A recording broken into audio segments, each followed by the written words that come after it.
Voici 3 choses que j'ai envie de dire à des personnes qui débutent dans le code, qu'elles soient juniors ou en reconversion. La première chose, c'est de séparer l'œuvre de l'artiste. Souvent, vous êtes là, on critique votre code, vous avez l'impression qu'on vous critique vous.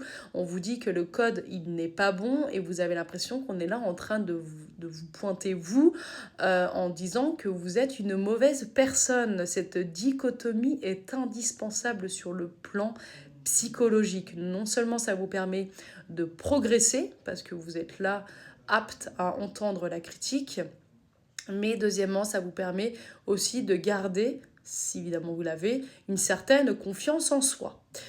Ensuite, le deuxième point, c'est d'ouvrir un petit peu les chakras sur le plan technologique. Parfois, vous avez fait une formation sur React. Vous êtes là passionné par React, c'est votre petit doudou au quotidien, génial. Mais j'ai envie de vous dire que ça vous cloisonne et quand on débute, c'est pas génial. C'est un petit peu comme si vous vous lanciez dans la pâtisserie et vous vous dites tiens, je vais me spécialiser dans le chocolat. Alors c'est très très bon, on serait ravis de déguster vos petits plats, etc. Mais en soi, c'est quand même problématique. Alors, évidemment, vous avez droit d'avoir un domaine de spécialisation, le front-end, le back-end, c'est ok, mais essayez de comprendre toutes les technologies qui se retrouvent dans cette galaxie.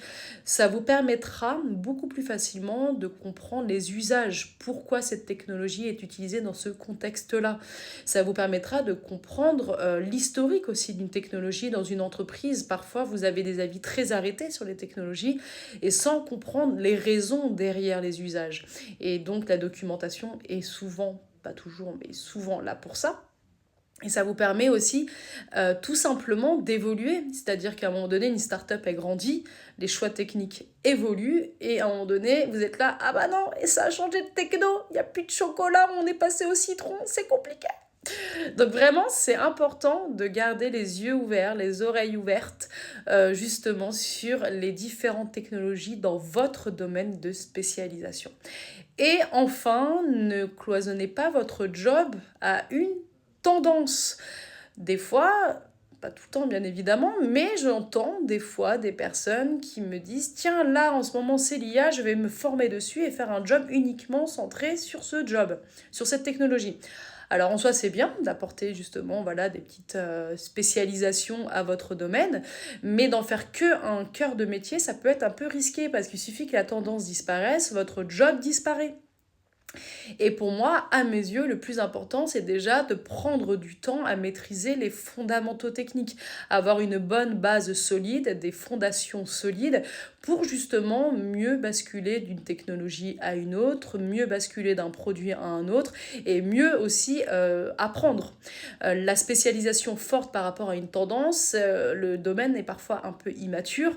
Vous allez vous faire juste ce que j'appelle un job marketing et ça va pas vous aider grandement à évoluer vers d'autres jobs beaucoup plus intéressants pour votre carrière. Donc les tendances, c'est bien, il faut savoir les connaître, les suivre, c'est un petit peu ce que je disais encore jusqu'à maintenant hier en fait, mais il faut pas se cloisonner à une tendance parce que ça peut être un petit peu risqué. Voilà, voilà, bonne journée à tous et à bientôt.